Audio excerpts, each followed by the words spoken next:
Chama Wingapo, Chama Chame, Tatata means Tasha She. This is Tasha She. And we're going to talk about the 13 Thanksgivings. I know y'all been asking about it. You're like, what is she talking about? 13 Thanksgivings? 13 this, 13 that? About to get into it. So grab a pen and your pad and let's start digging, turtles.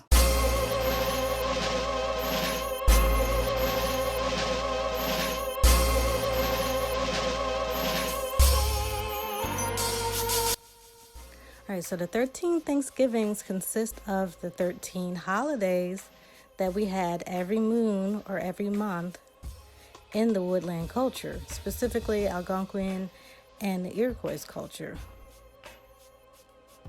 So we're going to start off with number 1, the maple sugar Thanksgiving. And that usually starts when the trees can be tapped for their sap.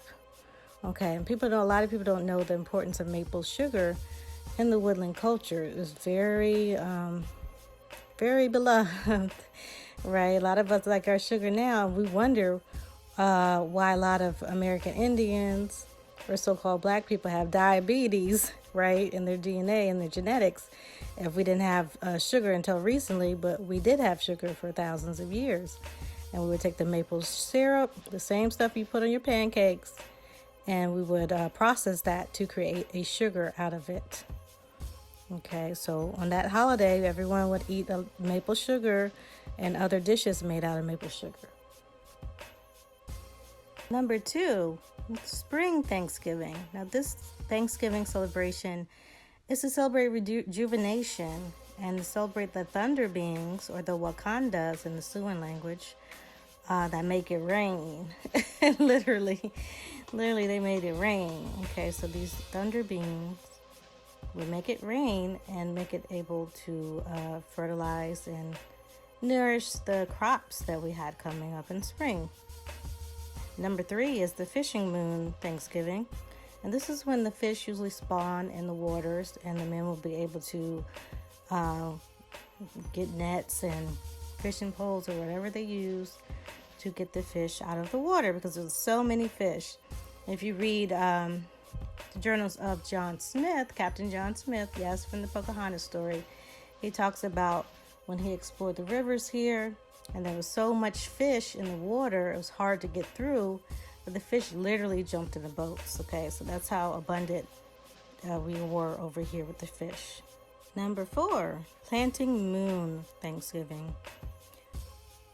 This is the planting time of the year where we would have seed ceremonies to plant the seeds and bless them and protect them to be able to feed the tribe. So they would have ceremonies, singing and dancing, we smoke, smudging, songs. I already said singing, right? Things like that. And we would literally plant the seeds into the dirt, okay, during this time of year. So that is number 4, planting time. Number 5 is strawberry Thanksgiving, and this is the time when the strawberries sprouted, and we would eat the strawberries, and they're actually a symbol of love, and it is said that they must be shared. So when you eat strawberries, either you eat it with someone else or you save some to give to someone else. Number 6 is the green bean Thanksgiving. You got green beans, tomatoes, potatoes. So yes, we had green beans back here. And that's where green beans originate in the Americas, which a lot of people do not know. And this green bean Thanksgiving would celebrate the harvest of the summer crops, okay? So green beans was something that we ate in the summer. And a lot of us know that our grandmas love to cook some green beans, and they put that turkey in there, right? Put that turkey leg in there, or the turkey neck, or whatever they put in. All right, so that is the green bean Thanksgiving. Number 7 is the most famous of all, and that's the green corn Thanksgiving. This is the one that we hear most about in many different woodland cultures. The green corn Thanksgiving is in the summer, and that is also to honor the corn crops, okay? So green corn to honor the corn crops in Sula and the different corn mother deities that we had. It also brings your family together in the summertime with joy ceremony. It seems like we just had an excuse to give thanks and honor. All right, and celebrate our family, celebrate our planet, celebrate our creator or creation. And that's what we had these Thanksgivings for. Number 8 is the Cranberry Thanksgiving.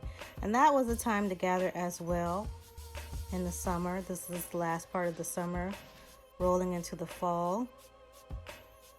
Okay, so this is the time to gather cranberries and have a Thanksgiving with your family and your friends. Enjoy yourself. Number 9 is Beaver Moon Thanksgiving. And that is the fall harvest.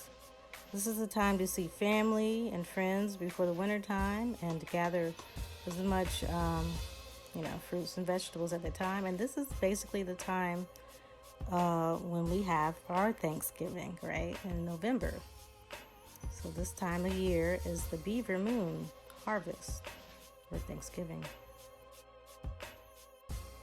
Number 10 is Hunter's Moon Thanksgiving, and it's a ceremony to honor the animals which was sacrificed for us to be able to eat.